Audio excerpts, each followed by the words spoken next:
Buenas noches, vamos a empezar la clase. Antes de que pasemos al siguiente tema, ¿alguna duda de cualquier cosa de lo que hemos platicado en las clases anteriores, que fueron generalidades del proceso civil? Principios, presupuestos, nada. Bueno, entonces vamos a empezar a platicar hoy sobre cómo se hace una demanda. El tema es bastante extenso, entonces seguramente no nos dará tiempo de terminarlo de ver hoy. Le dedicaremos unas 2 o 3 clases a tratar de explicar cómo se hace una demanda. Esta clase o esta serie de clases que vamos a tener, esta presentación, es bastante importante porque la idea aquí es, en principio, que sería como lo más sencillo, establecer cuáles son los requisitos que establece la ley para una demanda. Vamos a ver también cómo debe cumplirse con esos requisitos, y en ese cómo lo interesante es que vamos a ver tanto el aspecto puramente formal como las cuestiones de fondo, lo verdaderamente importante al final de cuentas de la demanda. Y entonces vamos a empezar con este punto. Entonces decimos aquí, me apagan los celulares por favor, decimos aquí que vamos a empezar con un análisis previo a la redacción de la demanda. Una demanda nunca se puede, o no se debería al menos, empezar a redactar si no tenemos claros ciertos aspectos que son fundamentales y que van a determinar el contenido mismo de esa demanda, de qué se va a tratar la demanda, quién va a ser el juez que va a conocer de esa demanda, etc. Entonces, pues ya en la práctica verán ustedes que hay casos que son muy sencillos, sobre todo son muy comunes en la práctica, y entonces prácticamente todos estos aspectos los concluimos casi que de forma automática, pero el análisis siempre existe. Por ejemplo, llega un cliente, les dice que tiene un arrendatario, que este arrendatario hace 6 meses que no paga las rentas, pues automáticamente sabemos que lo que hay que plantear ahí es un juicio sumario de desocupación y cobro de rentas atrasadas, que lo tiene que plantear el arrendante en contra del arrendatario, y así hay varios aspectos que como les digo, es prácticamente de forma automática que se establecen, pero eso no quiere decir que no exista un análisis. Lo que pasa es que el análisis es muy sencillo y muy rápido porque ya es un caso al que vamos a estar acostumbrados en la práctica. Conforme el caso sea más complejo o sea menos común, este análisis va a ser más evidente, pero el análisis siempre hay que hacerlo.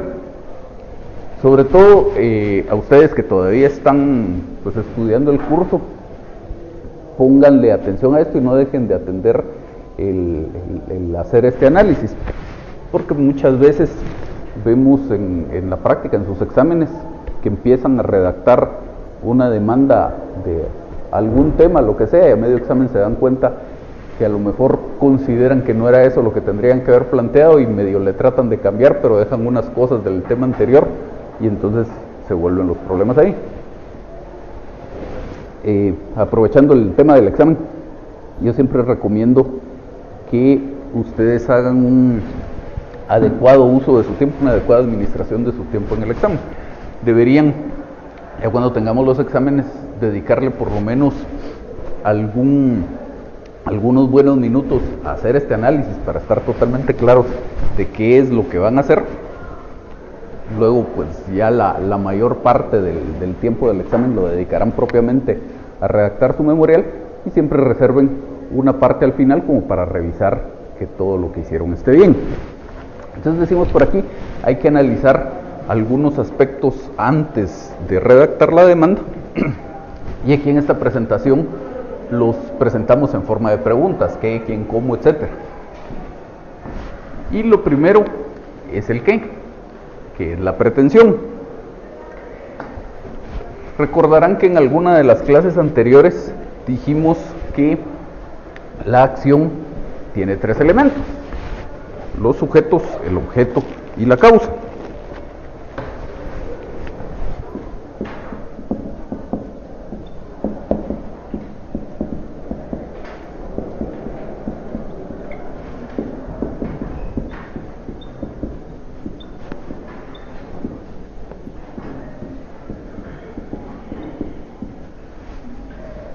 y el objeto es precisamente la pretensión. Entonces, como decíamos en aquella oportunidad, todo el proceso se tramita precisamente para que el juez se pronuncie sobre esa pretensión. Si el demandante no tuviera una pretensión, pues no presentaría su demanda, y si no presentara la demanda no existiría el proceso. Toda la idea del proceso es esto. Pero, pues en principio tengo que estar claro de cuál es la pretensión que le voy a plantear al juez. Sobre todo porque hay muchos casos en la práctica frente a los cuales es posible plantear más de una pretensión, o parecería posible plantear más de una pretensión. Y entonces, pues lo primero que tenemos que tener claro es esto, porque de eso van a depender muchas cosas a continuación. Y entonces dice por aquí que para determinar qué acción se debe promover, tenemos que tener en cuenta que las leyes procesales son instrumentales. Es decir, como también decíamos en alguna oportunidad, el proceso no tiene un objeto en sí mismo. El proceso tiene una función puramente instrumental, que es hacer valer derechos u obligaciones de carácter sustantivo. Entonces, siendo las leyes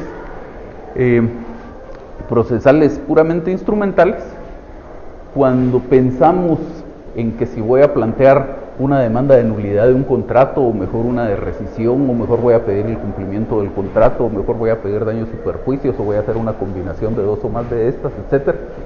Entonces, lo que tengo que tener presente es para qué voy a plantear la demanda. Es decir, si me declaran con lugar la demanda, ¿qué es lo que yo esperaría? Y esto tiene que coincidir con cuáles son los intereses del cliente.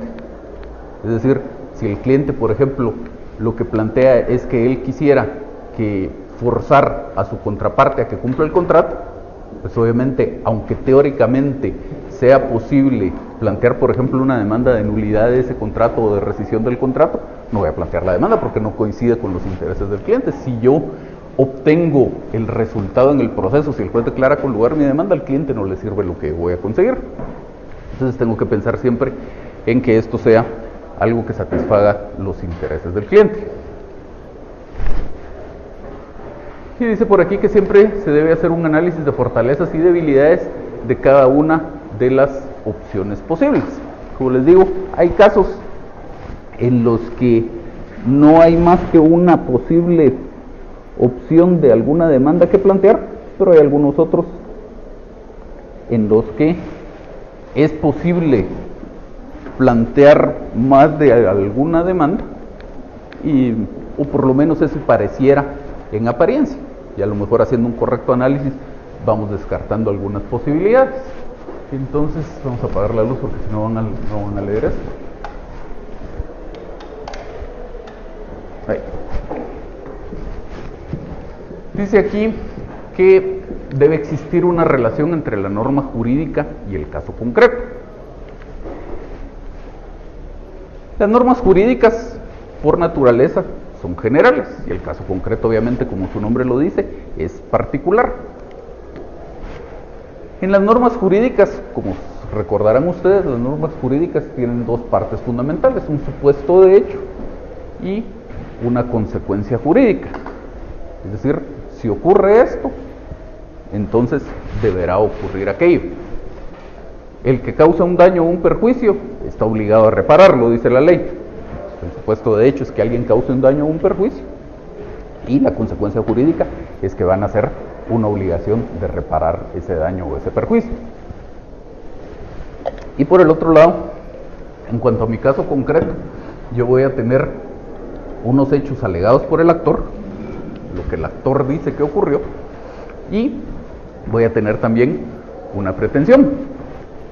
Entonces la idea de cómo se combinan estos dos elementos, lo celeste y lo anaranjado, la norma jurídica y el caso concreto, es que esos hechos alegados por el actor deben hacerse encuadrar en el supuesto de hecho de una norma jurídica. Es decir, yo tengo que argumentar y establecer que mi caso, lo que ocurrió en ese caso, o lo que según yo ocurrió en ese caso, coincide con lo que el legislador previó al redactar la norma jurídica, con ese supuesto de hecho de la norma jurídica, y por lo tanto eso me habilita a solicitar la consecuencia jurídica que está establecida en esa norma jurídica y por lo tanto esa va a ser mi pretensión. Entonces, como les decía, la norma jurídica dice que alguien que causa un daño debe indemnizarlo. El supuesto de hecho es que la persona causa un daño, la consecuencia jurídica es que debe indemnizarlo. Entonces, en mi caso concreto, al hacer el planteamiento del caso, yo tengo que lograr establecer que efectivamente existió un daño y que ese daño lo causó esta persona.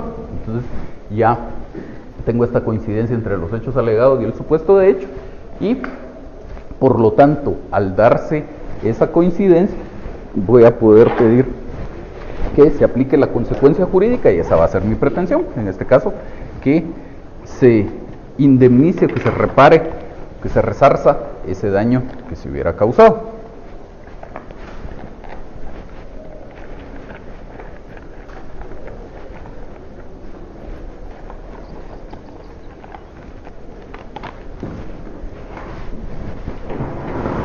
¿Dudas hasta aquí? ¿No? Bueno. Entonces, pues más o menos para que viéramos esto gráficamente, si en este pedazo de metal quisiéramos poner un tornillo, vamos a necesitar una herramienta para esos efectos. Tenemos que ver que todo coincida, que las dimensiones de este tornillo sean las apropiadas para los agujeros que tenemos acá, que la herramienta sea la apropiada para el tornillo este que tenemos, y entonces vamos a conseguir el objetivo. De lo contrario no. Más o menos lo mismo pasa con la norma jurídica y el caso concreto. A lo mejor en principio pensé que una norma jurídica era aplicable, pero luego de hacer un análisis detenido me doy cuenta que no es así, o me doy cuenta que sí es así, pero también hay otra norma jurídica que podría ser aplicable y que me produce mejores resultados. Entonces vemos aquí cómo seleccionamos la acción que se debe promover. Dice por aquí que empezamos con una pregunta: ¿qué acción promuevo? El siguiente paso es que detectamos una posible acción que se podría promover, una de daños y perjuicios, de nulidad de un contrato, de divorcio, de fijación de pensión alimenticia, de lo que ustedes quieran, lo que pareciera en principio ser apropiado para su caso concreto. Y entonces ya empezamos a hacer un análisis. No me voy de una vez a hacer el primer planteamiento que se me ocurre, sino ya tengo que empezar a cuestionarme si es realmente procedente esa acción que en principio me viene a la mente. Si no, pues obviamente regreso al principio y tengo que pensar en una distinta. Si considero que sí es procedente, pues además tengo que pensar si es la única posibilidad, si existen algunas otras posibles acciones, como para hacer un análisis de ventajas y desventajas de cada una de ellas. Entonces dice aquí, si hay más de una, cuáles son los pros y los contras de cada una, para llegar a establecer cuál es la mejor posibilidad. Y entonces voy a seleccionar una posible acción. Y en cuanto a eso, voy a tener en cuenta las 4 partes fundamentales de la demanda: los hechos, el fundamento de derecho, las pruebas y la petición. Ya vamos a pasar a eso en un momento, pero ya cuando estoy pues adentrándome en el análisis de esa posible demanda, tengo que tener en cuenta esos 4 elementos, porque como les digo, son lo fundamental, las partes fundamentales de la demanda, y todos tienen que concurrir hacia esa posible acción que detecté. Entonces, si a mí se me había ocurrido plantear una demanda de rescisión de un contrato, pero resulta que la norma jurídica en la que me pienso apoyar es una norma que establece la posibilidad de resolución de un contrato, quiere decir que no es la rescisión lo que tengo que pedir, sino la resolución, por ejemplo. Y así hay que establecer que estos 4 elementos vayan orientados todos hacia la misma línea de lo que se pidió. Siempre verifiquen que tenga esa concordancia los distintos elementos de su demanda. Se los digo porque en la práctica, sobre todo aquí en la clase, vemos con mucha frecuencia demandas en las que los hechos parecieran estar orientados hacia una cosa, la petición es algo distinto, entonces siempre hay que ver que esos 4 elementos concuerden. Si alguno de ellos no concuerda, pues entonces podré descartar ese elemento y buscar, por ejemplo, descartar este fundamento de derecho y buscar un fundamento de derecho más apropiado para apoyar esta demanda que tengo pensado plantear, o a lo mejor resulta que tengo que descartar esa demanda y regresar de nuevo a hacer mi análisis. El punto es que, como les decía al inicio, es fundamental el establecer qué acción voy a promover, porque de eso van a depender muchas otras cosas luego del contenido de mi demanda. A lo mejor los legitimados para plantear la demanda son distintos si planteo una demanda o planteo la otra. A lo mejor el juez competente va a ser distinto, etc. Entonces tengo que tener pues claro este tema antes de cualquier otra cosa. ¿Qué mando? ¿Podría dar un ejemplo de, en un caso concreto, que haya tantas posibilidades y cuál sería el criterio que mejor podría usar para escoger por una? Sí le puedo dar ejemplos. Tal vez si quiere, avancemos un poco en la presentación, porque dentro de la presentación vemos un caso concreto. Y antes de ver cuál fue la solución que nosotros usamos para ese caso, vamos a ver qué soluciones se les ocurren a ustedes. Y entonces por ahí tal vez ya con el ejemplo en vivo lo vamos a tener un poco más claro.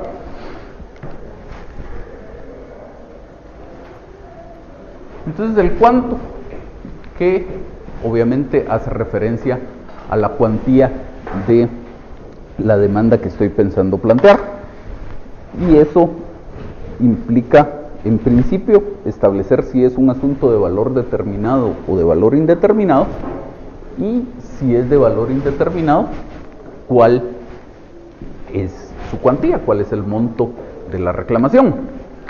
Eso me va a determinar cuál es el juez competente e incluso según el caso podría llegarme a determinar cuál es la vía procesal que debo aplicar.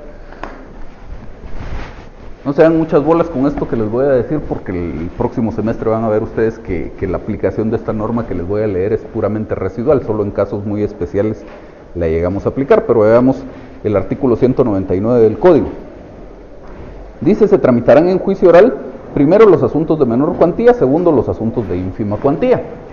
Entonces, lo que pasa es que antes de llegar a este momento tengo que pasar por muchos otros análisis que en realidad son pocos los casos que finalmente llegan a esto, pero hay casos en los que efectivamente, como vemos acá, es el valor de lo reclamado, el monto de lo reclamado, lo que determina cuál es la vía procesal aplicable. Luego, ¿con base en qué?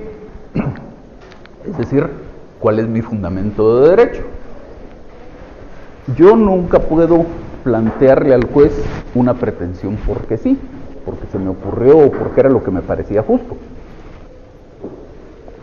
Siempre tiene que existir una norma jurídica como mínimo, normalmente son varias, pero como mínimo una norma jurídica en la cual yo estoy apoyando esa reclamación, de tal manera que más o menos, por supuesto no se plantea de esta forma, pero más o menos la idea que está detrás de lo que yo hago al presentar una demanda es que yo le digo: señor juez, ocurrieron estos hechos, y estos hechos, de conformidad con esta norma jurídica, me permiten plantearle a usted esta petición. Entonces, si no tengo esa norma jurídica que me sirva de apoyo a la pretensión, pues obviamente no puedo pasar de los hechos a la pretensión. Entonces, también es fundamental el determinar la norma o las normas jurídicas en las cuales voy a apoyar mi demanda. Sobre todo porque, además de ser pues la esencia jurídica de la reclamación, además esto en algunos casos me puede determinar cuál va a ser el contenido de la demanda. Es decir, hay normas jurídicas, no ocurre con mucha frecuencia, pero hay algunos casos en los cuales la misma norma jurídica que me da el derecho a plantear una demanda me dice quiénes son los legitimados para plantear esa demanda. o me dice qué es lo que le tengo que probar al juez, o me dice qué hechos le tengo que alegar al juez como parte del contenido de esa demanda. Entonces, obviamente, aquí, como decíamos al principio, todo esto es un análisis que yo estoy haciendo para ver cuál va a ser el contenido de esta demanda. ¿De qué clase? Y dice aquí que aquí de lo que estamos hablando es de la materia. Y aquí, al hablar de la materia, hablamos en principio de la rama del derecho. Es decir, pues en general este análisis es válido para cualquier demanda que ustedes quisieran plantear. Igual les sirve para una demanda laboral, para cualquier otra cosa. Pues en materia penal es un poco distinto, pero digamos para otras ramas del derecho igual es válido este análisis. Entonces, primero hablamos de qué rama del derecho.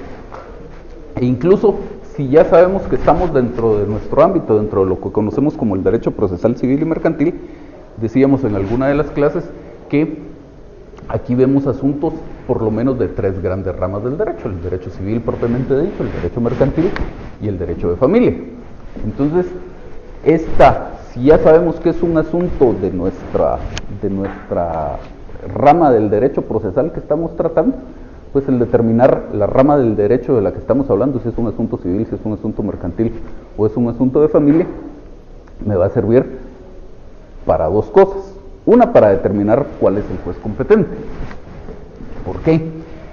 Porque en nuestro medio tenemos jueces civiles que atienden asuntos civiles y mercantiles, y tenemos jueces de familia que, pues, como su nombre lo dice, atienden asuntos de familia. Pero pues no tengo un solo tipo de jueces. Entonces, la rama del derecho de la que estamos hablando me sirve en principio para determinar la competencia. También me puede servir para determinar la vía procesal. Si hace que es un asunto mercantil, dice el artículo 1039 del Código de Comercio. Ahora que menciono el nombre de este código, creo que no se los había dicho, o si ya se los dije, se los repito.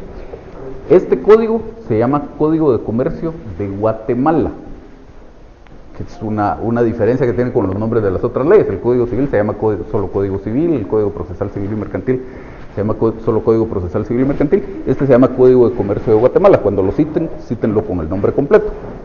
Aquí en la clase, por rapidez, nos referiremos a él solo como Código de Comercio, pero tengan siempre esto en cuenta. Entonces dice su artículo 1039, a menos que se estipule lo contrario en este código, todas las acciones a que dé lugar su aplicación se ventilarán en juicio sumario. Entonces eso quiere decir que la rama del derecho me va a determinar no solo el juez competente, si va a ser un juez civil o un juez de familia, sino además me puede determinar cuál es la vía procesal que voy a aplicar. Si no tengo una norma que me diga lo contrario y ya determiné que la rama del derecho es el derecho mercantil, entonces mi juez competente va a ser un juez civil, y además la vía procesal que voy a aplicar es la del juicio sumario. ¿Alguien tiene por ahí a mano una ley de tribunales de familia?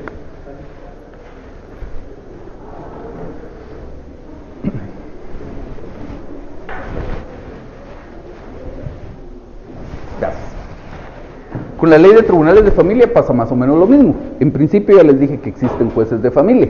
Entonces eso quiere decir que si ya determiné que mi rama del derecho es el derecho de familia, mi juez competente va a ser el juez de familia. Pero luego dice el artículo 8, en las cuestiones sometidas a la jurisdicción privativa de los tribunales de familia, rige el procedimiento del juicio oral que regula el capítulo 2 del título 2 del libro 2 del Código Procesal Civil y Mercantil. Luego habla también de los asuntos de alimentos, y en el artículo 9 establece unas excepciones a esa regla. Pero la regla general, así como la regla general es que los asuntos mercantiles se tramitan por la vía del juicio sumario, la regla general también es que los asuntos de familia se tramitan por la vía del juicio oral. Entonces, nuevamente, esa determinación de la rama del derecho me serviría también para determinar no solo la competencia, sino probablemente, y según el caso, cuál va a ser la vía procesal aplicable.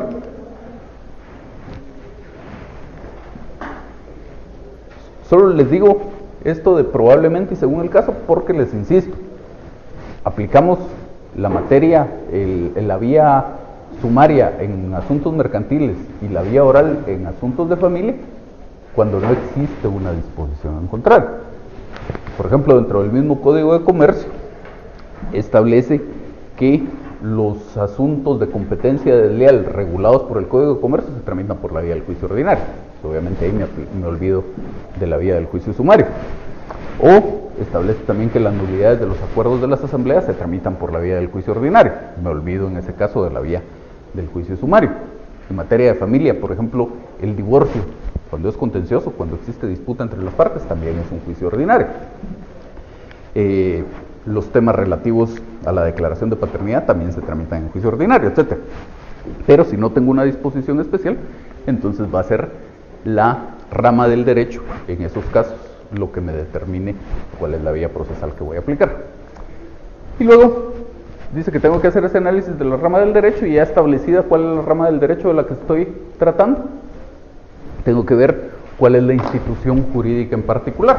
Es decir, estamos hablando de un tema de divorcio, estamos hablando de un tema de daños y perjuicios, estamos hablando de un tema de reivindicación de la propiedad, de fijación de una pensión alimenticia, etc. ¿Cuál es la institución jurídica que de manera primordial está involucrada en el asunto que yo le voy a plantear al juez?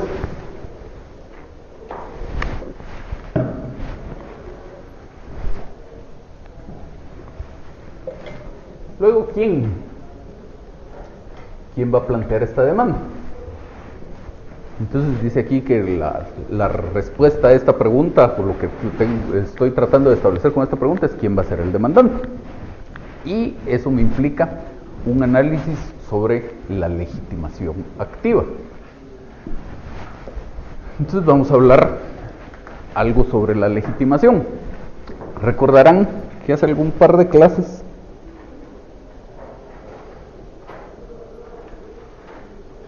hablábamos algo sobre los presupuestos procesales. Decíamos que dentro de los que íbamos a presupuestos procesales hay muchos, y según el autor que ustedes consulten van a encontrar alguna variación, pero tal vez los más aceptados y los que nos interesaban para efectos del curso eran 5. Entonces decíamos la jurisdicción y la competencia, de la que ya hablamos un poco, la legitimación, que es esto que vamos a ver, la representación es otro, y luego los requisitos formales de la demanda, que es más o menos a lo que estamos tratando de llegar. Por el momento vamos a hablar algo sobre la legitimación. Lo que me interesaba es retomar el hecho de que estamos hablando de uno de los presupuestos procesales, y no solo de uno de los presupuestos procesales, sino de uno de los presupuestos procesales fundamentales. Es decir, es uno de los requisitos que tienen que cumplirse para que el proceso se constituya válidamente y eventualmente, luego de su tramitación, el juez esté en condiciones de pronunciarse sobre el fondo del asunto.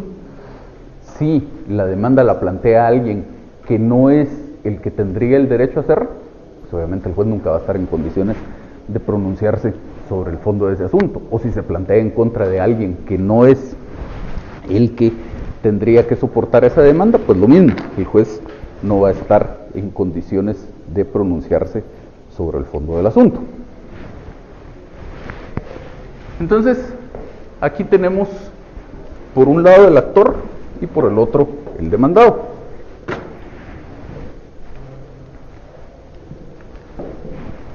Y dice por aquí que entre estos dos existe una relación procesal. Entonces, siempre que tengo una demanda, voy a tener esto. Voy a tener, decíamos en alguna clase anterior, como mínimo un actor, podrían ser varios. Como mínimo un demandado, también podrían ser varios, pero por lo menos están estos dos. Y entre estos dos existe una relación jurídica. Nace un vínculo jurídico en virtud de la existencia misma del proceso. Desde que el juez le da trámite, pues con la admisión para su trámite, desde que el juez le da trámite a la demanda, con la admisión para su trámite de esa demanda, se crea este vínculo jurídico entre actor y demandado. Por el mismo hecho de la existencia del proceso, nace este vínculo entre estos dos, que es una relación de carácter procesal. Esta siempre existe, siempre que tenemos un proceso, existe esta relación procesal entre actor y demandado. Y luego, como subyacente a esa relación procesal, es decir, como lo que está por debajo, lo que está de fondo en el tema, existe una relación material invocada. Y si ven ustedes aquí, Ya no solo decimos relación material, como decíamos, solo relación procesal a secas. Y decimos aquí relación material invocada y subrayamos la palabra invocada. ¿Qué queremos decir aquí? Sobre todo, ¿qué es lo que queremos resaltar?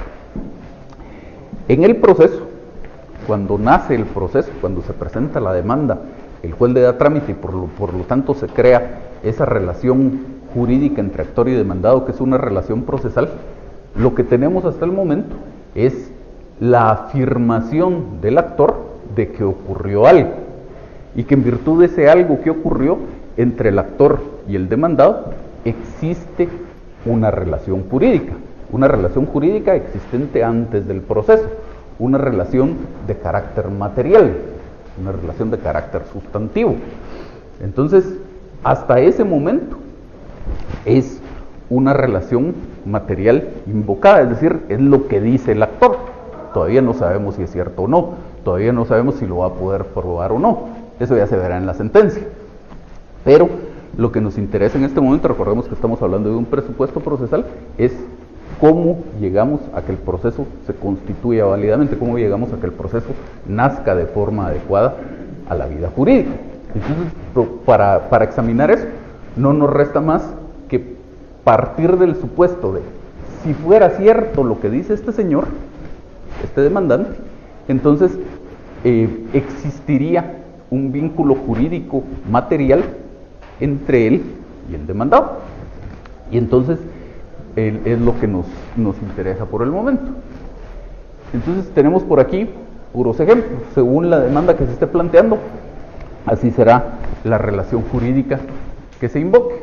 Entonces, por ejemplo, podríamos tener que según la demanda existe un vínculo jurídico, un contrato de mutuo entre el que ahora es actor y el que ahora es demandado. Entonces, entre ellos hay una relación entre acreedor y deudor. Entonces, dice por aquí en letras amarillas que aquí estaríamos en el ejemplo hablando de un contrato de mutuo, y lo que se pretende en la demanda es que se obligue al cumplimiento de ese contrato.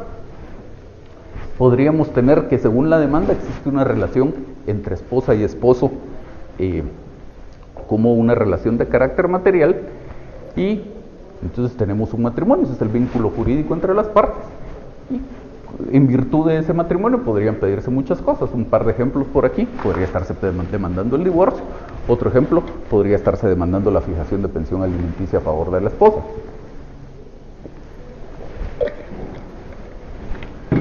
O del esposo, si ustedes quieren. Otro ejemplo: según el actor, él es el propietario de un bien inmueble y hay un usurpador en ese bien inmueble, y va a plantear una demanda de reivindicación de la propiedad. Estos son puros ejemplos. Según la demanda que ustedes planteen, pues así vamos a tener otros tantos ejemplos. Si es una demanda de rescisión de un contrato, por ejemplo, pues entonces la relación material invocada va a ser la existencia de ese contrato. Yo soy uno de los contratantes, mi contraparte es el otro contratante, ese es el vínculo jurídico de carácter material que nos une, y por ciertos hechos que ocurrieron, estoy yo habilitado para pedir la rescisión de ese contrato, etc. Entonces la idea aquí es que según estas relaciones materiales invocadas, tenemos en cada uno de esos casos un vínculo jurídico entre dos personas. Y para que consideremos que existe legitimación, tiene que haber una coincidencia entre este que está siendo demandante y aquel que según esta relación material invocada, según este vínculo jurídico, sería el que tendría el derecho a presentar esa demanda. También tiene que haber una coincidencia entre este que está siendo demandado y aquel que según ese vínculo jurídico que dice el actor que tenemos, sería el que estaría obligado a soportar esta demanda. Como les insisto, en este momento, para determinar si existe legitimación, de lo que partimos es de lo que se dice en la demanda. Ya después, al final del proceso, cuando el juez dicte sentencia, pues se establecerá si el vínculo jurídico de verdad existía y si se daban los supuestos necesarios para poder plantear la reclamación. Pero en principio lo que nos interesa es, según lo que dice este señor, ocurrieron estos hechos y hay un vínculo jurídico entre estas dos personas. Existiendo supuestamente esos hechos y este vínculo jurídico, hay alguien que tendría el derecho a demandar. Primera pregunta, ¿es ese alguien el que está demandando? Sí, pues entonces tenemos legitimación. De este lado, legitimación activa.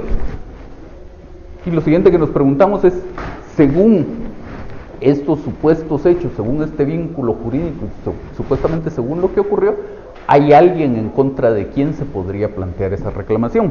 ¿Efectivamente es este el demandado? Si la respuesta es sí, entonces tendremos legitimación, que de este lado es la legitimación pasiva. Si no existe esa coincidencia, pues entonces no existirá legitimación activa si el problema fuera del lado del actor, o no existirá legitimación pasiva si el problema fuera del lado del demandado. Y como les digo, aquí estamos hablando de un presupuesto procesal, y si no se configura ese presupuesto procesal, entonces tenemos problemas porque la relación jurídica no nace válidamente. En este caso lo que ocurriría es que, dependiendo de la gravedad del tema, el juez incluso podría rechazar la demanda, y si le diera trámite, la parte demandada podría plantear una excepción previa de falta de personalidad. ¿Estamos claros hasta el momento?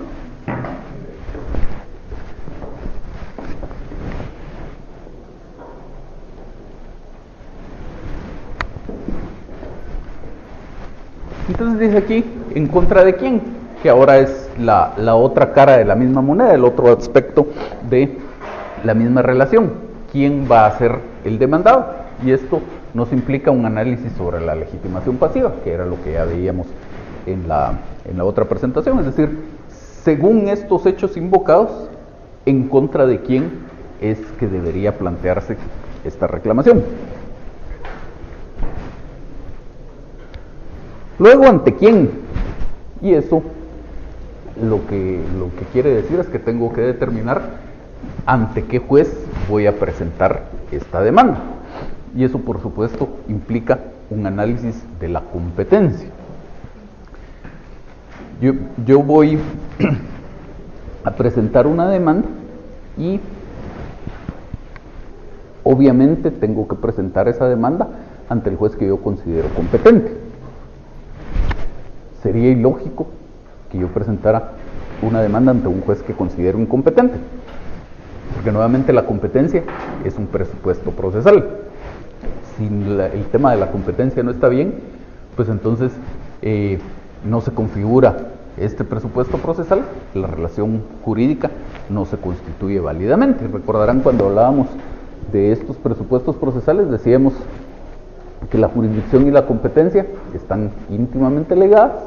La jurisdicción es un presupuesto anterior a la competencia. Primero hay que examinar el tema de la jurisdicción. Decíamos que en la mayoría de los casos el juez va a tener jurisdicción, pero eventualmente hay casos en los que podría no tener. Y ya luego, si establecimos que el juez sí tiene jurisdicción, pues pasamos a analizar si tiene competencia de conformidad con los 4 criterios de clasificación que vimos en su oportunidad, por razón de la materia, de la cuantía, del territorio y del grado. Entonces, la competencia se analiza en realidad en 3 distintos momentos. En un primer momento, cuando yo estoy redactando mi demanda, voy a redactar mi demanda, tengo que analizar, según yo, quién es el juez competente y obviamente presentarla ante ese juez competente. En un segundo momento lo va a analizar el juez. Recordarán ustedes que veíamos la norma jurídica que dice que los jueces están obligados a examinar de oficio las cuestiones de jurisdicción y de competencia bajo pena de nulidad del octavo y de responsabilidad del funcionario. Entonces, si yo no hice bien mi análisis, la primera posibilidad es que el juez no le dé trámite a esa demanda y me ordene que acuda al juez que sí es competente. Luego pudiera ser que yo me equivoque al hacer ese análisis de la competencia, lo presente a un juez incompetente, este juez se equivoque también al hacer su propio análisis y le dé trámite a la demanda, y entonces, cuando emplace el demandado va a tener la oportunidad de plantear alguna defensa por ahí. Hablando del juicio ordinario, sería una excepción previa de incompetencia. En algunas otras clases de procesos donde no procede la excepción de incompetencia, podría plantear una declinatoria, pero va a tener el demandado su mecanismo de defensa para hacerle ver al juez que considera que carece de competencia. Y entonces, en cuanto a esta competencia, ya lo decíamos, los 4 criterios de clasificación de la competencia: territorio, materia, cuantía y grado, y el juez debe ser competente por esos 4 criterios, todos deben concurrir para que el juez tenga competencia con relación a un caso concreto. Si tiene competencia por territorio, por materia y por grado, pero no tiene competencia por razón de la cuantía, pues el juez no es competente. Con uno que me falle, el juez es incompetente. Entonces tienen que concurrir los 4 para que ese juez sea competente para conocer del asunto.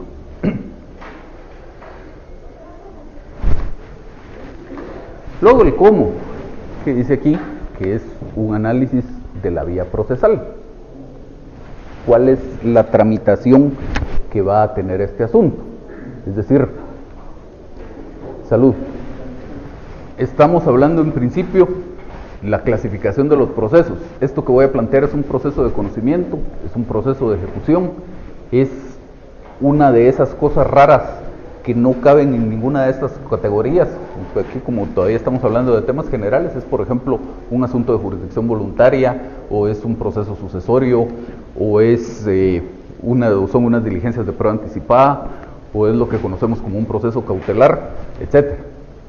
Si es un proceso de ejecución, ¿es de ejecución singular o es de ejecución colectiva?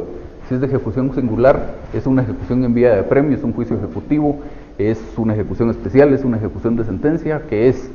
Si es un proceso de conocimiento, es un juicio ordinario, es un juicio sumario, es un juicio oral. Entonces, esto es importantísimo, porque si yo planteo mi reclamación a través de una vía procesal que no es la que corresponde, nuevamente los distintos momentos en los cuales esto debe ser analizado. En principio, el análisis lo hago yo, y obviamente debo plantear mi demanda a través de la vía procesal que considero adecuada. Luego lo analiza el juez. Si yo la planteo como juicio ordinario y resulta que debe haber sido como juicio sumario, el juez me la va a rechazar. Luego, si el juez le diera trámite, todavía lo examina la otra parte. Y examinándolo la otra parte, le podrá decir: señor juez, usted le dio trámite a esta demanda, la tuvo que haber rechazado porque la plantearon como juicio ordinario y de conformidad con esta norma jurídica debe haber sido un juicio sumario. Pero todavía podríamos llegar hasta sentencia, y en sentencia el juez podría decir: yo no puedo emitir un pronunciamiento sobre el fondo del asunto porque esto se tramitó a través de una vía procesal que no era la correcta. Entonces probablemente perdí años de juicio en llegar a establecer que la vía procesal seleccionada era incorrecta. ¿El mecanismo de defensa que tiene la contraparte es por una excepción perentoria?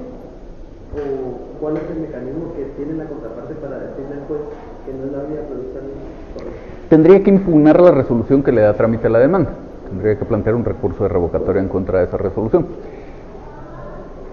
Podría insistir a través, en principio eso es lo que tiene que hacer.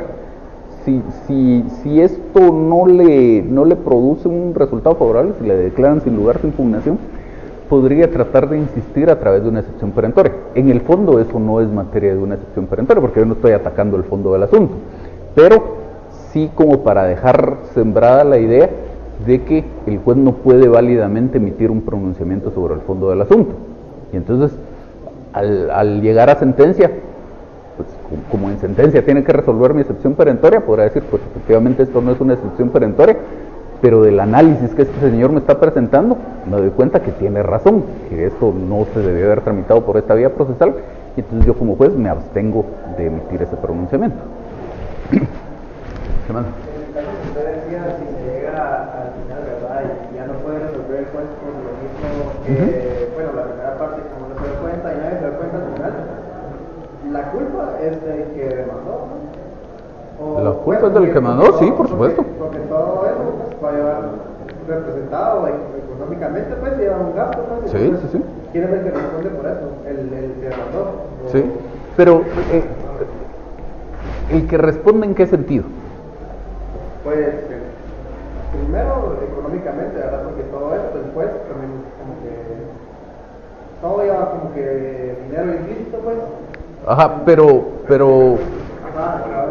es que lo que me interesa es ver si tenía un poco más definido cuál era el ámbito de su duda, porque podríamos estar hablando de distintas cosas.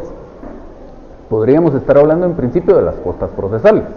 Si el juez declara sin lugar la demanda, está obligado a condenar, declare resuelva como resuelve el juez en su sentencia, está obligado a condenar a la parte vencida al reembolso de las costas.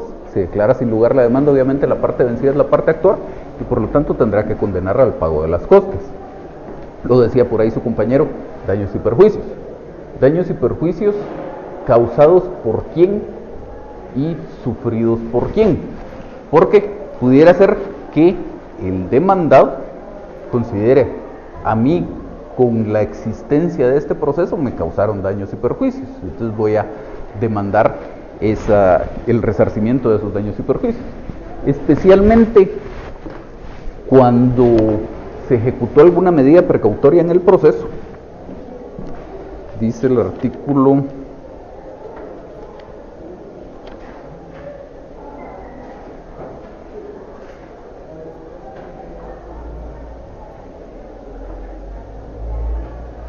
531 del Código, que de toda providencia precautoria queda responsable el que la pide, en este caso el actor.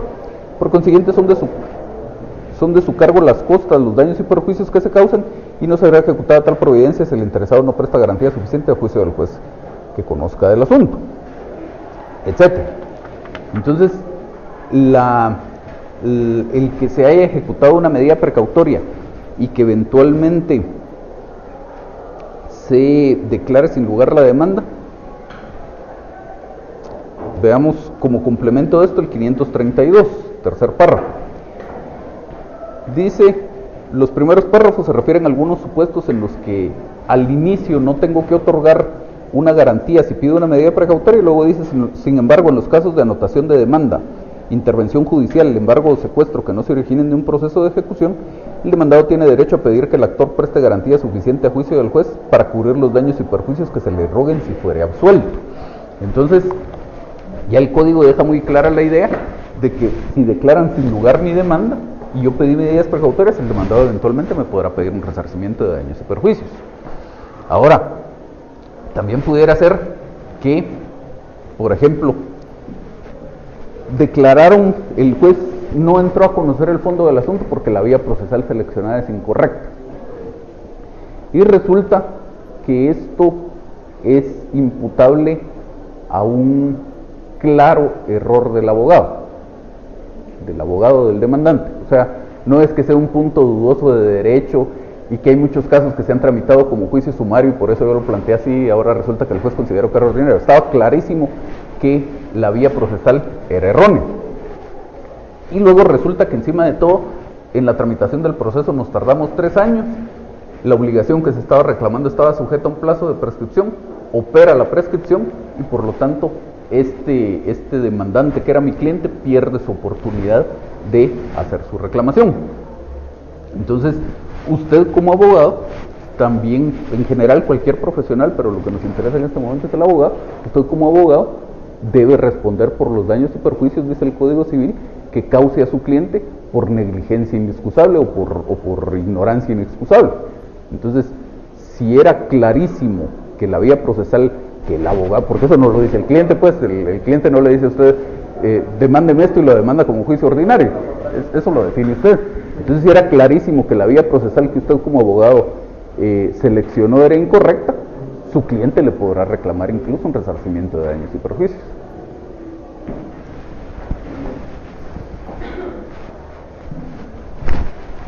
Luego dice aquí, ¿después de qué? Es decir, si puedo ya desde este momento que mi cliente me fue a visitar, ya es solo cuestión de que me siente, escriba la demanda y la pueda presentar al día siguiente, o si tengo que esperar que ocurra algo más. Entonces dice aquí que esto implica el análisis para establecer si existen requisitos previos para la presentación de la demanda. Algunos ejemplos, pues podrán existir muchos otros, pero aquí para ver un par de ejemplos. Dice acá, 2 meses de renta vencidos para pedir desocupación por falta de pago según el artículo 1940, inciso primero del Código Civil. Es una de las normas que regulan el arrendamiento. Y dice, el arrendador podrá dar por terminado el arrendamiento en los casos generales establecidos en el artículo 1930 y en los especiales siguientes. Primero, cuando el arrendatario no esté solvente con el pago de la renta y adeuda por lo menos 2 meses vencidos. Entonces, ¿lo que quiere decir? Que si mi cliente llega hoy a contarme que ya se aburrió de su arrendatario, que lo que quiere obtener la desocupación del inmueble, entonces platicando con el cliente llegamos a la conclusión de que efectivamente este señor le adeuda las rentas. Tendría que pagar su renta en los primeros 10 días de cada mes. No pagó la renta del mes de diciembre, tampoco ha pagado la renta del mes de enero y ya pasaron los primeros 10 días del mes. Entonces uno podría decir, pues este ya adeuda 2 meses de renta, ya puedo plantear mi demanda. Ese sería un análisis incorrecto del asunto. No estoy leyendo bien la norma, porque la norma dice que adeude por lo menos 2 meses vencidos. Entonces, efectivamente, en este momento ya debe la renta del mes de enero, ya venció su plazo para pagar la renta del mes de enero, pero no es un mes vencido. Entonces, tendría que esperar a que transcurra el mes de enero y el 1 de febrero a primera hora podría estar presentando la demanda. Pero si la presento mañana, digamos, esa demanda me la van a declarar sin lugar. Entonces, son los temas a los que nos referimos en esta diapositiva. Otro ejemplo, aviso de averías en el contrato de transporte, según el artículo 814, salud del Código de Comercio de Guatemala. Dice la norma, las acciones por averías, si se daña la mercadería transportada, o pérdidas, caducarán si, dentro de los 10 días siguientes a la entrega de las cosas transportadas, no se presenta salud al portador la reclamación correspondiente. Aquí estamos hablando de una reclamación extrajudicial. Por lo menos le tengo que mandar una cartita que me la ceden de recibido, donde le hago saber que la mercadería llegó dañada y que por lo tanto quiero un resarcimiento por los daños y perjuicios causados, o que me pague el valor de la mercadería o lo que sea mi pretensión. Si no hago eso, pues entonces dejo pasar esos 10 días, la demanda ya cuando la presente pues va a tener muy pocas posibilidades de éxito. Pues el juez le da trámite y la otra parte no alega el tema, pues a lo mejor la declaran con lugar, pero ya voy con un problema serio a la batalla. Entonces tengo que cuidar esos aspectos. Luego el cuándo, en qué momento puedo presentar esta demanda, que es todavía parte de lo mismo, es decir, siempre analizando si existen algunos requisitos previos para poder plantear esa demanda. Entonces dice aquí, temporalidad en los requisitos previos y en la presentación de la demanda. Ejemplo, declaratoria de unión de hecho. La demanda de declaración de unión de hecho, dice el Código Civil que se puede declarar la unión de hecho cuando el hombre y la mujer han convivido por más de 3 años. Si, por ejemplo, todavía se mantuviera la convivencia, es decir, llega la señora, me consulta hoy el caso y tienen 2 años y 10 meses de convivencia y siguen viviendo juntos. Entonces yo le diría, señora, espérese 2 meses, que pasemos de los 3 años y entonces podemos plantear una demanda de declaración de unión de hecho. Luego, también pudiera ser, siempre hablando del caso de la unión de hecho, que por ejemplo exista necesidad de plantear la demanda, pero por lo que el señor ya falleció. Obviamente en ese caso no la pueden declarar por mutuo acuerdo, se puede demandar esa declaración de unión de hecho. Pero el mismo Código Civil establece que esa demanda solo se puede intentar dentro de los 3 años siguientes a que haya cesado la convivencia. Entonces, si me dice la señora, dentro de lo que me contó hoy, que dijimos que es 24 de enero, este señor falleció el 28 de enero del año 2016. Eso quiere decir que tengo 3 o 4 días antes de que se cumplan esos 3 años que dice la ley, y entonces me tengo que apurar mucho para poder presentar esa demanda antes de que se cumplan los 3 años. Si se cumplen los 3 años, se acabó, pierdo la oportunidad. Entonces, si a mí se me ocurre, tengo mucho trabajo, este caso lo voy a revisar dentro de 2 semanas, pues nuevamente podríamos incurrir en los temas que hablábamos hace un momento con su compañero. Por culpa mía, la señora perdió su posibilidad de demandar la declaración de unión de hecho. Y continuando con lo mismo, dice la siguiente viñeta: verificación de la existencia de plazos de prescripción o de caducidad. Cuando tratemos el tema de las excepciones previas, vamos a ver la diferencia entre la prescripción y la caducidad y qué tengo que hacer para evitar verme perjudicado por el cumplimiento del plazo, según sea de prescripción o de caducidad.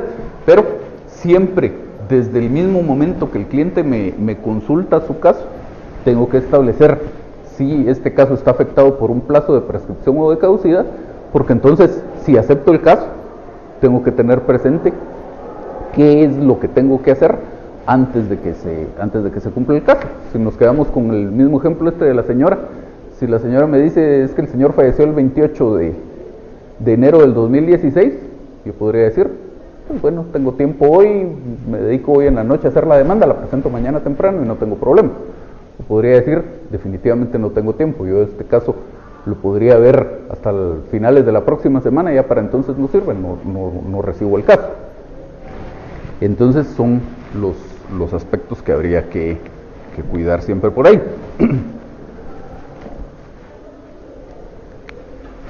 Luego, ¿por qué? ¿Por qué estoy planteando la reclamación?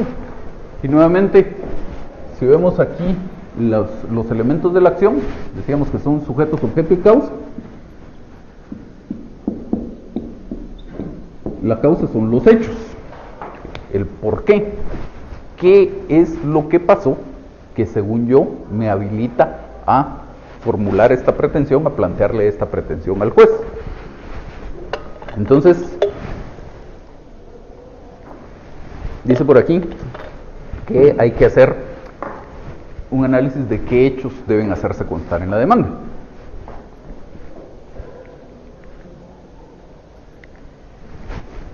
Luego dice aquí con qué lo prueba.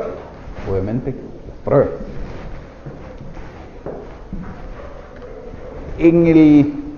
Ya vamos a retomar el tema de los elementos fundamentales de la demanda, pero curiosamente en la práctica un elemento que se descuida con mucha frecuencia es el tema de las pruebas. Mi caso puede estar perfecto, o sea, de conformidad con la ley, mi cliente es el que tiene la razón, yo presenté una demanda con una argumentación buenísima, el juez leyó la demanda y quedó fascinado, pero luego resulta que no ofrecí las pruebas adecuadas, o que las ofrecí ya en el periodo de prueba, no las propongo. De nada sirvió, van a declarar sin lugar mi demanda. Decíamos en alguna clase, el código recoge lo que se llama la carga de la prueba, y dice que las partes deben probar sus proposiciones de hecho, y quien pretende algo debe probar los hechos constitutivos de su pretensión. Entonces, si yo planteo una demanda, obviamente decimos, el objeto del proceso es la pretensión, el proceso se tramita para que el juez conozca sobre esa pretensión, pero esa pretensión no la planteo porque sí, no la puedo plantear porque sí, la planteo bajo el supuesto de que ocurrieron unos determinados hechos. Y aunque yo le esté diciendo la verdad al juez, el juez no tiene por qué creerme, no puede creer. Le tengo que probar esos hechos al juez, tengo que convencer al juez del acaecimiento de esos hechos a través de los medios de prueba adecuados. Si no, de nada sirvió mi proceso. Y ya más o menos para ir terminando, con qué se aseguran las resultas del proceso, y eso implica un análisis de cuáles son las medidas precautorias apropiadas para que yo las pueda solicitar. De nada sirve, por ejemplo, estamos hablando de una demanda de nulidad de un negocio jurídico. Yo soy dueño de un bien inmueble, de repente se me ocurre ir a pedir una certificación del bien y resulta que según el registro de la propiedad yo le vendí ese bien a alguien más. Y efectivamente nunca se lo vendí, lo que ocurrió es que en una escritura pública me falsificaron mi firma. Entonces voy a plantear una demanda de nulidad de ese instrumento público y del negocio jurídico contenido en ese instrumento público. Y efectivamente, muy bien hecha mi demanda, muy bien ofrecidas mis pruebas, finalmente el juez en sentencia declara con lugar esa demanda, pero yo no pedí medidas precautorias. Entonces el juez declara con lugar la demanda y dice que tiene que quedar sin efecto esta inscripción de dominio y que el bien tiene que regresar a ser de mi propiedad o estar inscrito registralmente a nombre mío. Pero como yo nunca pedí una medida precautoria, resulta que en el camino el demandado se lo vendió a un tercero. Y dice la ley del organismo judicial que una sentencia no puede ejecutarse en contra de un tercero que no haya tenido la oportunidad de ser parte y de defenderse en el proceso. Esa sentencia no me sirve. Entonces, siempre tengo que buscar o analizar cuál es o cuáles son las medidas precautorias apropiadas para el asunto que garanticen las resultas del caso. ¿Dudas hasta aquí? Sí. A ver, pues. Le pongo otro ejemplo.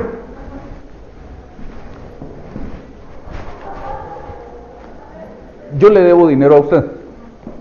Le debo 100,000 quetzales. Y resulta que hoy, por supuesto es un ejemplo, resulta que hoy en mi cuenta de banco hay 1,000,000 de quetzales y yo tengo a mi nombre 3 bienes inmuebles. Usted presenta su demanda, pero no pide medidas precautorias. Entonces se tramita la demanda y efectivamente en sentencia el juez dice que me condena a mí a pagar esos 100,000 quetzales que usted me está reclamando. Ya para ese entonces yo dejé sin fondos mi cuenta de banco. Tenía 1,000,000 de quetzales, ahora no tengo un solo centavo. Y los 3 bienes inmuebles que estaban inscritos a mi nombre, los vendí a alguien más, los doné o hice lo que fuera con esos bienes. Por el hecho de que usted no pidió una medida precautoria en su demanda, ahora resulta que todo el proceso que tramitó no le va a servir para nada, porque usted no se garantizó que eventualmente esa sentencia que iba a obtener fuera ejecutable. De nada le sirve que el juez diga, condeno a Roberto Alonso a pagar 100,000 quetzales y Roberto Alonso no tiene los 100,000 quetzales para pagar. ¿Sí? Ahora regresemos al ejemplo que le había dado primero. Usted es dueña de un bien inmueble y resulta que alguien le falsificó su firma y aparece como que si usted me hubiera vendido ese bien inmueble a mí. ¿Sí? Entonces usted dice, pues como estoy segura que yo nunca le vendí este inmueble al señor, voy y pido una copia de la escritura, la firma ni siquiera se parece, entonces voy a plantear una demanda de nulidad. Una demanda de nulidad del instrumento público, es decir, de la escritura, y del negocio jurídico, de la supuesta compraventa contenida en esa escritura. Y me demanda a mí porque, pues, supuestamente yo soy el comprador y además el bien hoy está inscrito a mi nombre. Entonces me demanda a mí y su demanda muy bien planteada, finalmente en sentencia el juez la declara con lugar. Pero resulta que mientras estaba tramitando el proceso, yo le vendí el bien inmueble aquí a su compañera. Ella no fue parte en el proceso, por lo tanto no puede ser afectada por esa sentencia. Si usted hubiera pedido la anotación de demanda sobre el bien, cuando yo le hubiera vendido a ella, por la publicidad registral, ella hubiera estado sabida que sobre ese bien había un litigio, y entonces ya era decisión de ella. Si se corría el riesgo, pues su problema, y si no hubiera dicho, pues en esas condiciones no lo compro. Pero como usted no pidió la medida precautoria, pues resulta que su sentencia no le sirve de nada, porque el dueño es un tercero. Muy bien. Y esos son puros ejemplos, pero para que veamos que en todos los casos en realidad van a ser muy pocos los supuestos en los que no necesito una medida precautoria. En la mayoría de casos voy a necesitar una medida precautoria que garantice la efectividad de ese proceso, que ese proceso realmente va a servir para algo y que cuando yo obtenga la decisión del juez dentro de 6 meses, 1 año o 10 años, voy a poder hacer efectiva esa decisión del juez. O sea, ahí podría ser en una pensión alimenticia que usted demanda a normal, es decir, que arreglarlo y de una vez que tiene algún bien, que con eso puede pagar toda la pensión alimenticia, lo puede pagar también, si sería la medida cooperar en ese sentido. Sí. Las medidas precautorias se resuelvan al momento de ratificar la demanda. Ratificar la demanda no se ratifica. No, de dar perdón. Sí, o sea, si usted lo normal, digamos, y lo correcto es que si yo presento una demanda, como parte de esa demanda, como una de mis peticiones de trámite, yo le pido al juez una o más medidas precautorias. Entonces el juez, al darle trámite a esa demanda en la primera resolución, me concede o me deniega las medidas precautorias que había solicitado.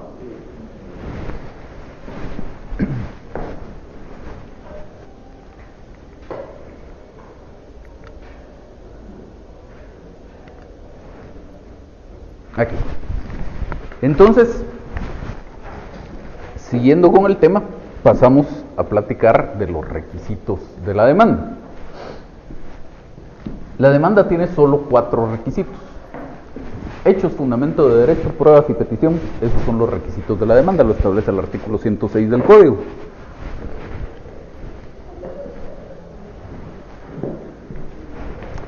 Dice, en la demanda se fijarán con claridad y precisión los hechos en que se funde, las pruebas que van a rendirse, los fundamentos de derecho y la petición.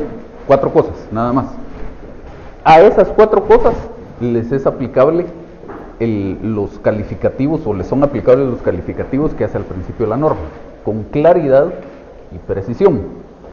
Con claridad y precisión los hechos, con claridad y precisión el fundamento de derecho, con claridad y precisión las pruebas, con claridad y precisión la petición. Si no tengo claridad y precisión, no sirve. Pero el tema es que esos son los 4 requisitos propios de la demanda. Por supuesto, en la demanda hay que cumplir muchísimos otros requisitos, pero no por el hecho de ser demanda. La mayoría de los otros requisitos que hay que cumplir los encontramos en el artículo 61 del Código, pero es porque, además de ser demanda, es la primera solicitud que yo estoy formulando en el asunto. Y lo que dice el artículo 61 es que toda primera solicitud debe cumplir estos requisitos. Debo, por ejemplo, y ya vamos a ir viendo uno por uno todos esos requisitos, pero debo, por ejemplo, decir también cuántas copias estoy acompañando. ¿Pero eso por qué? Porque es un escrito y el artículo 63 del Código dice que en los escritos se debe indicar el número de copias que se acompañan. Y así vamos encontrando dispersos por ahí en la ley varios otros requisitos con los cuales sí tengo que cumplir, porque la ley me lo ordena, pero no son propios de la demanda. Los propios de la demanda son estos 4 nada más. Lo importante del tema, y en realidad estos 4 los menciona ahí el artículo 106 porque son la parte fundamental de la demanda. Si vemos los elementos de la acción, olvidémonos por un momento de los sujetos, porque eso en la demanda va a estar ubicado en otra parte, pero tenemos el objeto del proceso, que como decimos es la pretensión. Eso lo vamos a ver ubicado en la petición. La causa, que son los hechos, pues en los hechos. Y además dijimos que el juez, que no basta con que yo le narre unos hechos al juez, que el juez no me puede creer, entonces lo tengo que convencer de que esos hechos efectivamente ocurrieron a través de las pruebas. Y luego dijimos que la estructura lógica de pensamiento que está detrás del planteamiento de una demanda es que yo le digo al juez: señor juez, ocurrieron estos hechos que de conformidad con esta norma jurídica, y esta norma jurídica es mi fundamento de derecho, que de conformidad con esta norma jurídica me habilitan a plantearle esta petición.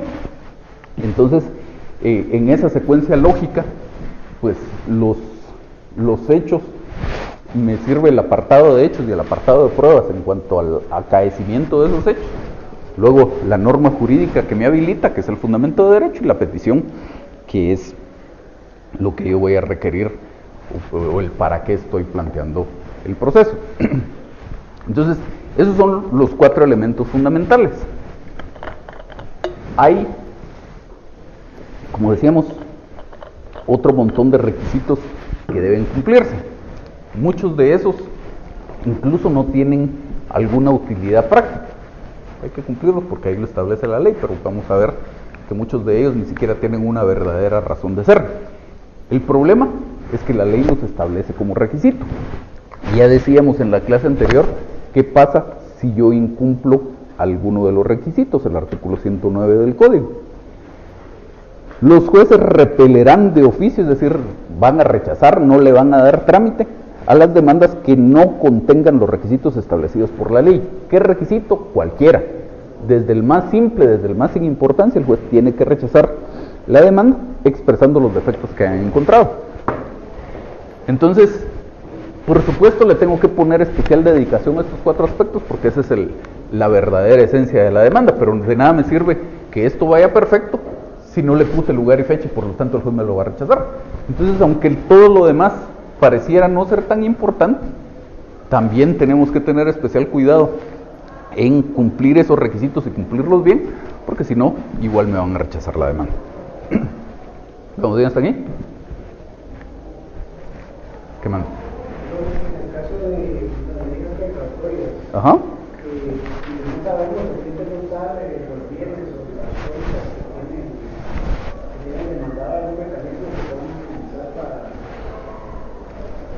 Pues mire, depende de varias cosas.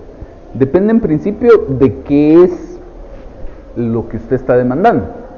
Si usted está planteando una reclamación dineraria, digamos, el pago de una suma de dinero, pues como mínimo lo que hace uno en esos casos en los que el cliente no tiene como identificados bienes del demandante es pedir el embargo de las cuentas que pudiera tener la persona en los bancos del sistema. Y ahí le dan su montón de oficios para todos los bancos del sistema, los manda a repartir y a lo mejor tiene suerte y logra embargar algo. Como mínimo habría que hacer una investigación en la matrícula fiscal para ver si a esta persona le aparece algún bien inmueble a su nombre. Ya después lo confirmará en el registro de la propiedad, porque a lo mejor resulta que hace 10 años sí era dueño de un bien inmueble, pero lo vendió y el notario nunca dio el aviso. Pero como mínimo, eso es lo que uno verifica. Ya luego, si el asunto es pues de una importancia económica alta, pues a lo mejor incluso se puede contratar un investigador para que le haga una investigación patrimonial al demandado, etcétera. Pero como mínimo, así el mínimo esfuerzo que hay que hacer es eso.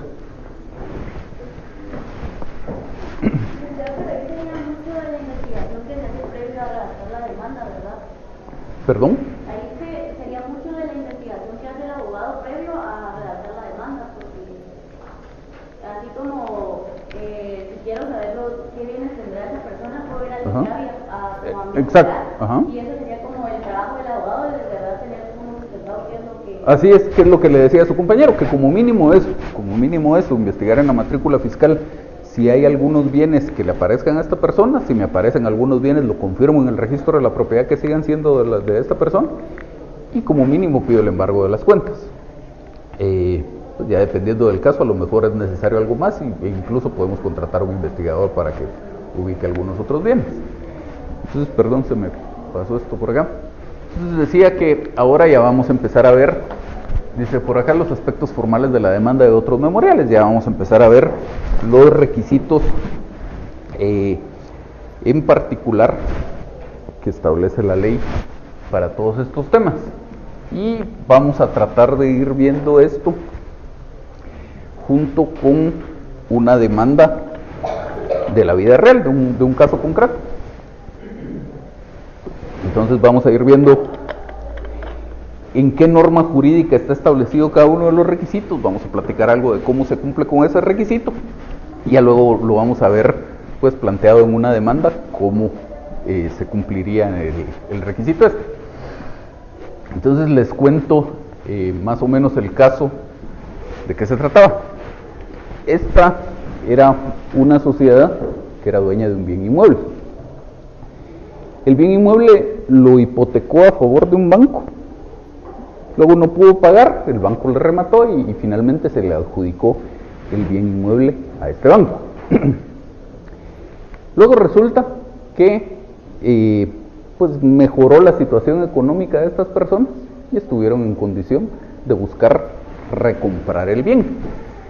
La idea aquí es que pues obviamente la deuda que tenían originalmente para con el banco era por un valor mucho menor que el precio de mercado del bien. Y entonces el acuerdo al que habían llegado con el banco es que iban a comprar ellos el bien de regreso, obviamente por un poco más de dinero del que fue la deuda original, pero todavía un poco menos de su valor de mercado, como para poder medio rescatar algo por ahí. Si no me falla la memoria, el precio que habían fijado para la recompra del bien eran 500,000 quetzales. Entonces supongamos que originalmente lo habían perdido por 300,000, lo iban a comprar nuevamente por 500,000, pero digamos que por decir algo, el bien tenía un valor de mercado de 800,000 quetzales. Entonces ya perdí 300,000, voy a perder otros 200,000 pagando, pero recupero por lo menos 300,000 quetzales, que es la diferencia entre lo que voy a pagar y el valor de mercado del bien. Entonces incluso estas personas hicieron un par de pagos a cuenta de esos 500,000 quetzales que eran el precio pactado como para la compraventa, y luego resulta que se enteran por estas publicaciones que salen en la prensa Han visto ustedes que a veces hablan en la página completa o a media página, el banco tal rematará los siguientes bienes o pone a la venta los siguientes activos. Y así pusieron a la venta, entre otros bienes, este bien del que estábamos hablando. Es decir, estos señores ya se habían puesto de acuerdo con el banco en que iban a comprar este bien, ya habían hecho algunos pagos a cuenta y de repente ven un anuncio en la prensa de que el banco estaba vendiendo al público ese mismo bien. Era más o menos el caso planteado. Entonces, como les decía, pues más o menos el que quiera opinar, hagamos algunas ideas de qué hubieran hecho ustedes en ese caso.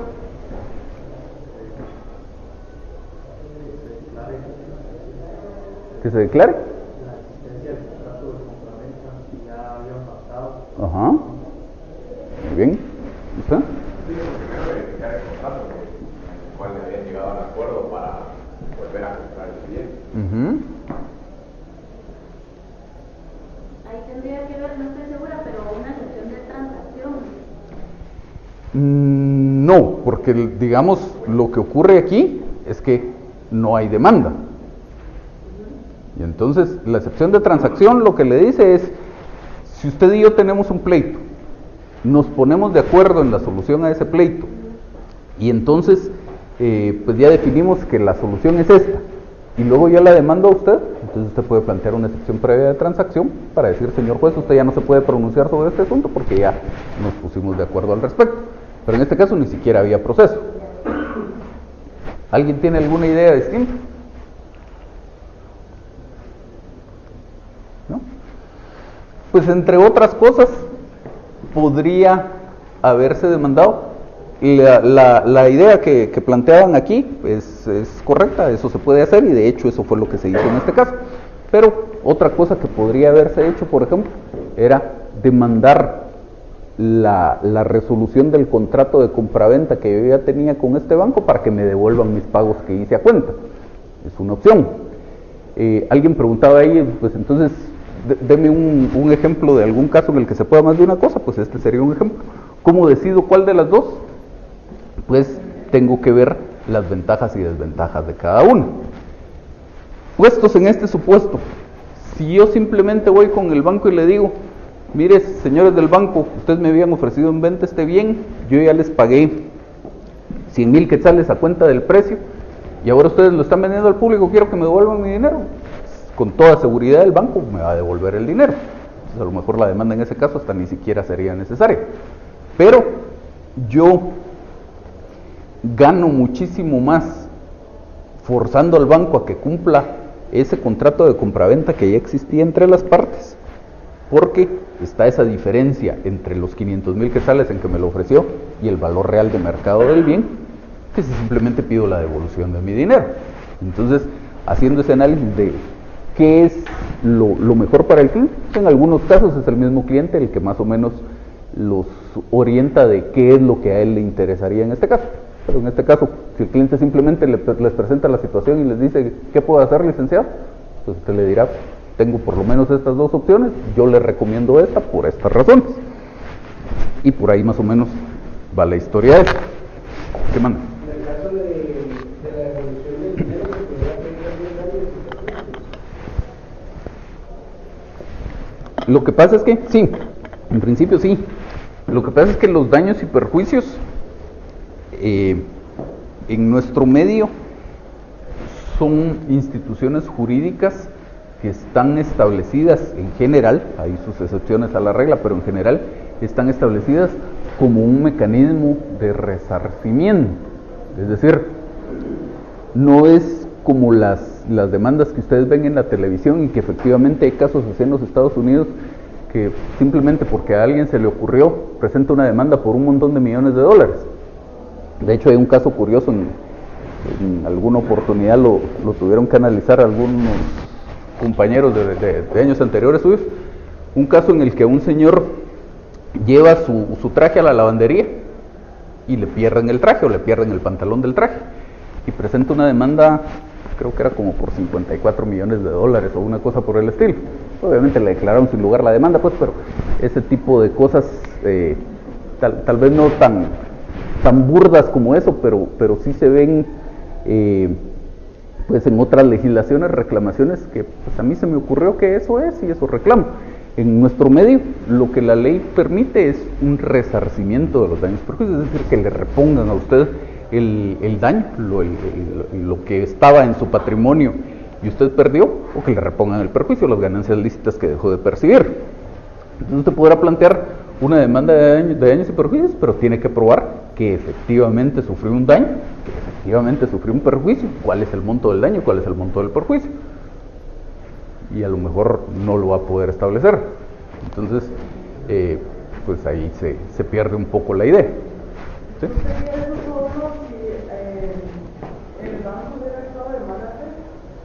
Porque por lo que estoy entendiendo, en el código civil solo se puede pedir y el banco hubiese estado en mala fe. No. Pero digamos si hubiera alguna mala comunicación entre, digamos, el departamento de publicidad y el de ventas, si se puede comprobar esas malas comunicaciones. No, la regla general no es como usted lo está planteando. La regla general, muy bien lo dice aquí su compañero, todo daño debe indemnizarse. Entonces, si dice la ley que si el que causó el daño prueba que se debió a descuido o negligencia inexcusable de la víctima, es decir, yo que sufrí el daño o el perjuicio, tuve la culpa, entonces podrá eximirse de su responsabilidad. Fuera de eso, la regla general es, si usted me causa un daño, me tiene que indemnizar. Ahora, sí hay casos, pero ya son casos particulares, en los que esa obligación nace solo si existe mala fe. Pero la regla general es, no existe necesidad de la mala fe para que exista obligación de resarcir los daños o los perjuicios.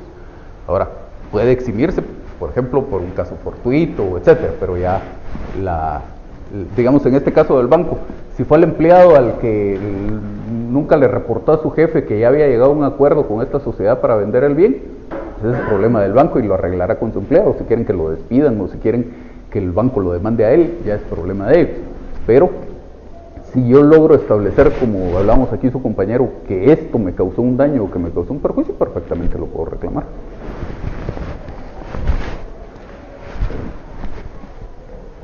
Entonces, si quieren, para no interrumpir la historia esta, lo dejamos por aquí y seguimos platicando la próxima clase.